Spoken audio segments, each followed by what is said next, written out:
చెప్పేది reel scene కాదు, real scene. సినిమాల్లో మాత్రమే ఈ తరహా సన్నివేశం కనిపించే ఉదంతం ఈసారి రియల్ లైఫ్ లో పలకరించి అందరూ ఆయన గురించే ప్రత్యేకంగా మాట్లాడుకునేలా చేసింది. కేరళకు చెందిన లూలు గ్రూప్ గురించి ప్రత్యేకంగా చెప్పాల్సిన అవసరం లేదు. భారీ హైపర్ మాల్ కు కేర్ ఆఫ్ అడ్రస్ గా నిలిచే లూలు గ్రూప్ భారత్లోనే కాదు విదేశాల్లోనూ తన సత్తా చాటడం తెలిసిందే.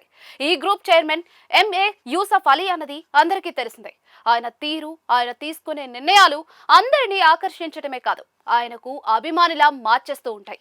ప్రముఖ వ్యాపారవేత్తగా ఉన్నప్పటికీ కూడా చాలా చిన్న విషయాలకు ఆయన ఇచ్చే ప్రాధాన్యత చూసినప్పుడు ఆయన మిగిలిన వారికి భిన్నంగా కనిపిస్తూ ఉంటారు.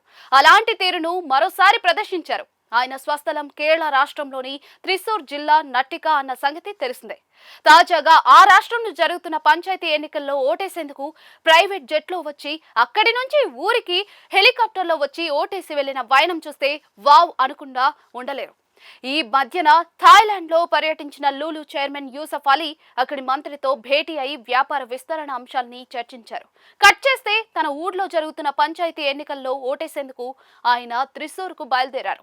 ప్రైవేట్ జెట్ లో కొచ్చికి వచ్చిన ఆయన అక్కడి నుంచి హెలికాప్టర్ లో తన ఊరైన నట్టికాకు చేరుకున్నారు. తన ఓటు హక్కును వినియోగించుకోవటం కోసం తాను చదువుకున్న స్కూల్లోనే పోలింగ్ కేంద్రాన్ని ఏర్పాటు చేయడంతో అక్కడికి వచ్చి ఓటేశారు. ఆసక్తికరమైన మరో విషయం ఏంటంటే తాను ఓటు వేసే సమయంలో సంప్రదాయ వస్త్రాల్లోనే పోలింగ్ కేంద్రానికి రావడం విశేషం. ఓటు వేసిన తర్వాత స్థానికుల్ని పలకరించారు. దీంతో వారి ఆనందానికి హద్దులే లేవు.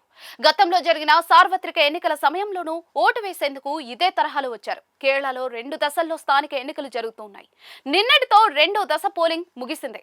వీటి ఫలితాలు డిసెంబర్ 13న వెల్లడి కానున్నాయి. కేరళలో జరిగిన స్థానిక ఎన్నికలు 2 దశల్లో కలిపి 73.69% ఓట్లు నమోదైనట్లుగా అక్కడి ఎన్నికల అధికారులు చెబుతూ ఉన్నారు.